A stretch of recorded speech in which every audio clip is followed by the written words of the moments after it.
Hard to forget. I'm Caroline Dries. Hi. So, what can you tell us about the characters going off to college?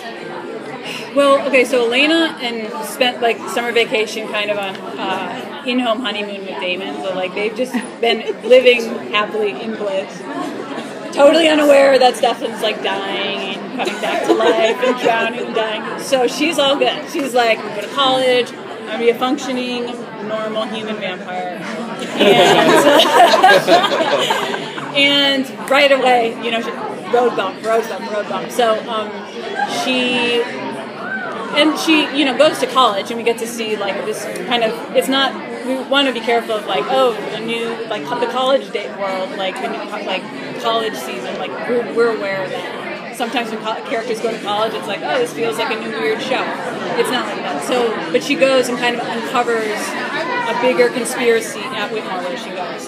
So that's going to be one of like the through-line mysteries next season. Are you prepared to get some of the fan fallback that Julie Plec usually gets on Twitter? Yeah, I mean, I get a lot of death threats. I hate you. Why? But it's fine. I mean, to be honest, like if they had Twitter back when Dawson's Creek was on, like I would be one of those people too. So whatever. So there's a little bit of a time jump. Will we still find Stefan underwater when the season picks up, or will Silas be amongst the people with Stefan? Yeah, so the real big bad of the season is Silas, so he's going to be integrating himself into Mystic Falls land. And poor Stefan, and nobody knows he's missing. Right. And so everyone, as far as Damon and Elena were concerned, just thought he rode off when he was in the car with Lexi, and she's like, you should go to wherever, New York or whatever, like, he's gone. And so they are kind of like, it's weird that he hasn't called, but like, but yeah, so Stefan is going to deal with the repercussions of spending a summer or more, you know, in his health. And the storyline's going to be pretty dark this season, but also really cool too. But it'll be a new Stefan, I would say.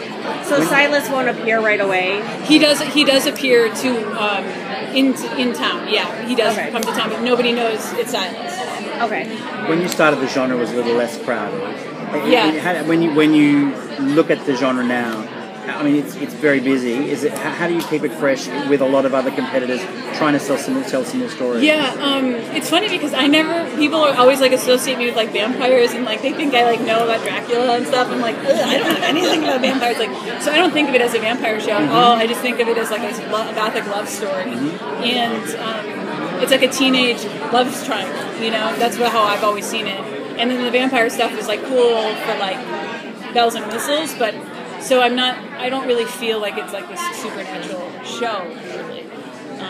And so that's how I think we keep it fresh, is like we're more into like the human story. How are you going to integrate stories in Mystic Falls with stories at the college? Yeah, you know, that's kind of hard because you don't ever want to have just like two orbits happening.